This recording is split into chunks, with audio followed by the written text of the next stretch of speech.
ভারতের সঙ্গে কোনোভাবে বাড়াবাড়ি করলে তার পরিণাম যে কি হতে পারে তা কিন্তু একটা ঠাড়া ঠাড়ায় বুঝতে পারছে বাংলাদেশ, কারণ যোগ্য জবাব দেওয়া হয়েছে তাকেও একবার তুরস্ক পাকিস্তানের পাশাপাশি। স্থলবন্দরের দরজা একেবারে বন্ধ বাংলাদেশের জন্য, এবং সেই জন্যই পেট্রাপোল সীমান্তের ছবি, যেটা চেনা ছবি প্রত্যেকটা সময় ধরা পড়তো, সে ছবি কিন্তু একেবারেই বদলে গিয়েছে।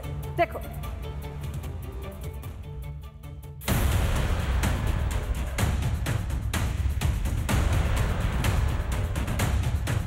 বাংলাদেশকে বাণিজ্যে ধাক্কা ভারতের। ভারত বাংলাদেশ সীমান্তে বাণিজ্যে বড়সড় ভূমিকা থাকে পেট্রাপোল স্থলবন্দরের।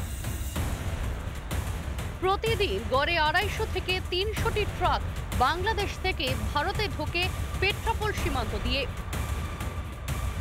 শনিবার কেন্দ্রের কড়া সিদ্ধান্তের পরই এখানকার রোজের ছবিটা বদলে গিয়েছে।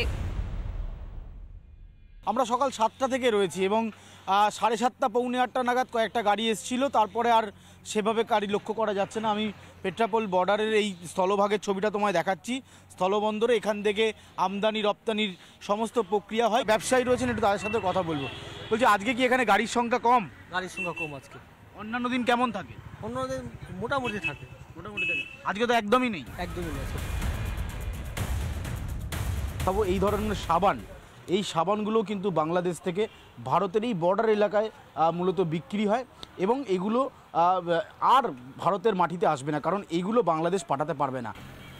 ওদের যা মন মানসিকতা তাতে বন্ধ করে দেয়াই ভালো। মানে আপনি বলছেন যা সিদ্ধান্ত নেওয়া হয়েছে সঠিক সিদ্ধান্ত। বাংলাদেশের অর্থনীতির অবস্থা অত্যন্ত খারাপ, মানছেন বাংলাদেশিরাই। তারা বলছেন ভারত সরকারের এই সিদ্ধান্তের পর বাংলাদেশের অর্থনীতি কোন জায়গায় গিয়ে দাঁড়াবে তা কার্যত চিন্তার ভাঁজ ফেলছে সকলের মধ্যে।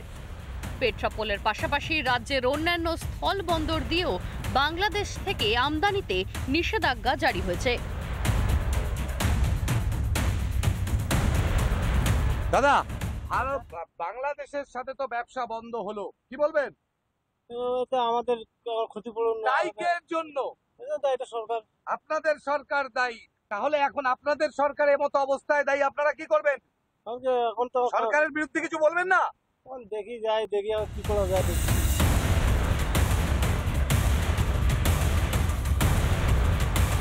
শুধু আমার বলে কথা না, আমি মনে করি আমার ছোট মস্তিষ্কে যে আমাদের দেশের জন্য এটা বিরাট একটা ধাক্কা।